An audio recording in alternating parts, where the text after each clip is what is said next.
हजरात, ये 15 शाबान है और आज से ठीक 11 बरस पहले आलमी अदालत जो कि इंटरनेशनल कोर्ट ऑफ जस्टिस है हॉलैंड में, वहां पर खतीब अकबर मिर्जा मोहम्मद अख्तर साहब तशरीफ ले गए थे। और जब वो हॉलैंड में पहुंचे तो जाने के बाद जब उसके सिस्टम को देखा और वहां पे विजिट की और वहां पे दरियाफ्त किया गया कि ये आलमी अदालत है और हजरत ईसा से 500 ईयर्स बिफोर जो सोक्रेट को पॉइजन दे के मारा था वहां की हुकूमत ने, और सोक्रेट्स को पॉइजन दिया गया था उस वक्त के बादशाह ने, तो हजरत ईसा से 500 ईयर बिफोर यानी 469 बीसी,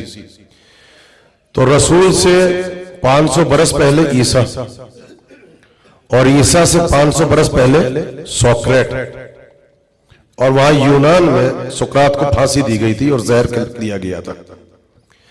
और हमारे और प्रॉफिट के दरमियान जो वक्फा है वो 1500 बरस का है। तो कितने बरस हुए? 2500 बरस। तो 2500 बरस के बाद एग्जैक्ट 90 ईयर्स बिफोर, 90 साल पहले,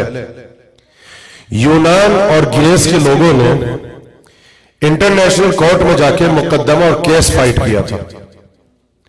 कहा कि हम यूनान के रहने वाले हैं और सुकरात को जो जहर दिया गया था, जो सजा दी गई थी, वो सजा गलत थी। लिहाजा जिस बादशाह ने सुकरात को जहर दिया था उसको सजा दी जाए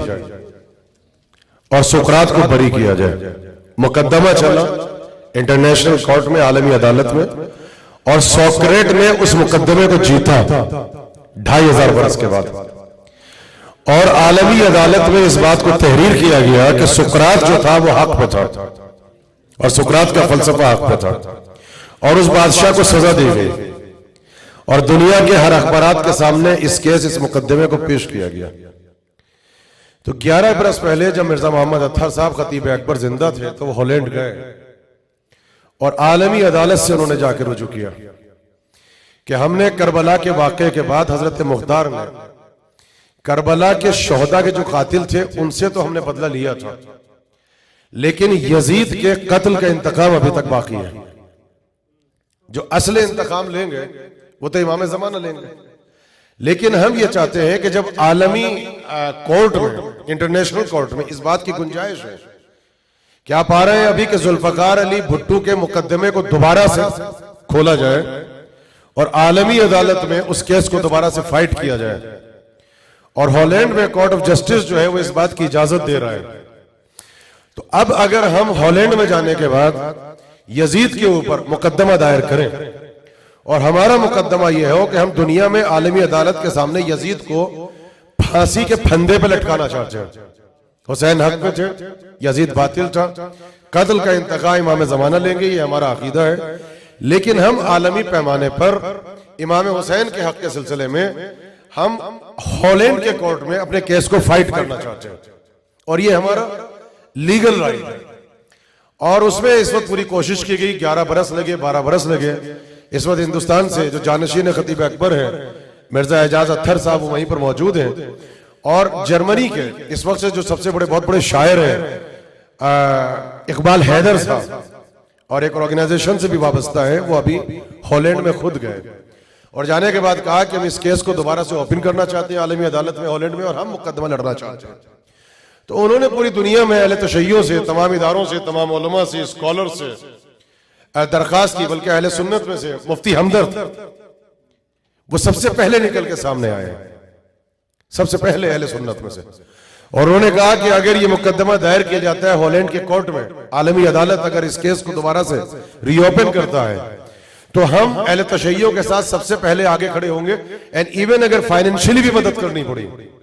लॉयर्स के सिलसिले में तो हम उसमें आपकी मदद करेंगे। तो पूरी दुनिया के जितने भी स्कॉलर्स हैं और जितने भी हमारे अहले तशय्यो के वो अफराद जो सोशल मीडिया पर हैं और हमारे जो इदारे हैं, वो हम सब के सब इस कोशिश में लगे हुए, लेकिन जब तक हर इदारे से ये मैसेज नहीं जाएगा और ये आवाज बुलंद नहीं होगी तब तक आपकी स्ट्रेंथ नहीं बनेगी। सोशल मीडिया पे लेकर ये आप जो बैठे हैं, ये आपकी शरई जिम्मेदारी है कि जो 5 मिनट या 10 मिनट का क्लिप जो बाबुल हवाइज से बन रहा है, यह खतीब एक स्कॉलर की हैसियत से मौलाना असगर मेहदी का मैसेज नहीं है, बल्कि ये शहर के अलगरी की तरफ से मरकजी इमाम बारगाह बाबुल हवाइज में जो इतना बड़ा क्राउड यहाँ पर बैठा हुआ है, जितने मोमिनीन यहाँ पर बैठे हुए हैं, जो आजादार यहाँ पर बैठे हुए हैं नीमे शाबान में, और जितनी हमारी बहनें और माएं पसे पर्दा बैठी हुई है, हम सब ये डिमांड करते हैं और ये हमारी डिमांड है